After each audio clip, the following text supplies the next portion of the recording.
নমস্কার বন্ধুরা, আমি অরিন্দম চলে আসলাম আজকে এই মুহূর্তে বিরাট বড় একটা এসএসসি শিক্ষক নিয়োগের গুরুত্বপূর্ণ আপডেট নিয়ে। এসএসসি শিক্ষক নিয়োগে হস্তক্ষেপ নয়, এসএসসির নতুন নিয়োগ নিয়ে কি জানালো কলকাতা হাইকোর্ট। স্কুল সার্ভিস কমিশনের নতুন শিক্ষক নিয়োগ নিয়ে বড় খবর সামনে আসলো। নিয়োগ প্রক্রিয়া এখনই হস্তক্ষেপ নয়। স্কুল সার্ভিস কমিশনের নতুন শিক্ষক বিজ্ঞপ্তি সংক্রান্ত মামলা শুনল না কলকাতা হাইকোর্ট। সুপ্রিম কোর্টের নির্দেশ মেনে গত মাসের শেষেই 2016 সালে চাকরি হারাদের জন্য নতুন নিয়োগ প্রক্রিয়া শুরু করার বিজ্ঞপ্তি জারি করে এসএসসি।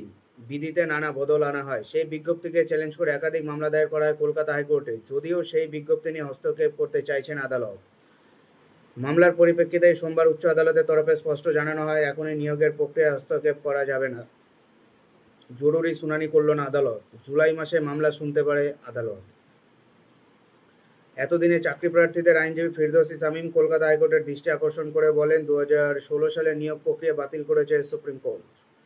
নতুন নিয়োগ প্রক্রিয়া শুরু করার নির্দেশ দেওয়া হয়েছে, কিন্তু এসএসসি নতুন বিজ্ঞপ্তিতে অনেক বিধিতে পরিবর্তন আনা হয়েছে। এই বিজ্ঞপ্তি 2016 সালের বিজ্ঞপ্তি অনুরূপ নয়। নতুন এই বিজ্ঞপ্তি অনুযায়ী নিয়ম করে বদল হবে, বঞ্চিত চাকরি প্রার্থীদের সুযোগ আরও কমে যাবে। এরপরে বিচারপতি সৌগত ভট্টাচার্য জানায়, এসএসসি নতুন বিজ্ঞপ্তি সংক্রান্ত বিষয়ে এখনই হস্তক্ষেপ করবে না কলকাতা হাইকোর্ট। বিচারপতি জানান, আপাতত নিয়োগ প্রক্রিয়া স্বাভাবিকভাবে চলতে দেওয়া হবে। এর মধ্যে ফের কোনো অসুবিধা বা সমস্যা তৈরি হলে তখন আদালত বিষয়টি খতিয়ে দেখবে। অন্যথায় আগামী জুলাই মাসে মামলা শুনবে আদালত।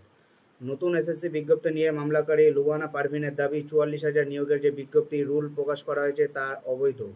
বয়সের ছাড় থেকে অভিজ্ঞতার নম্বর সব ক্ষেত্রে নির্দেশ লঙ্ঘন করা হয়েছে বলে দাবি তার। আদালত মামলাকারী আইনজীবী জানিয়েছেন, সুপ্রিম কোর্টের নির্দেশ অনুযায়ী 2016 সালে সিলেকশন প্রক্রিয়া সালের রুল অনুযায়ী করতে হবে এবং 2016 সালে ক্যান্ডিডেটের মধ্যে থেকেই তার করার নির্দেশ রয়েছে, কিন্তু এক্ষেত্রে নির্দেশ মানা হয়নি।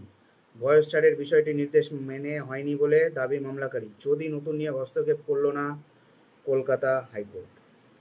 এটাই হলো আজকের আপডেট। এরকম আপডেট পাওয়ার জন্য চ্যানেলটা সাবস্ক্রাইব করে আমাদের পাশে থাকুন। দেখা হচ্ছে পরে ভিডিওতে। ভালো থাকবেন সবাই। নমস্কার, জয় হিন্দ, বন্দে মাতরম।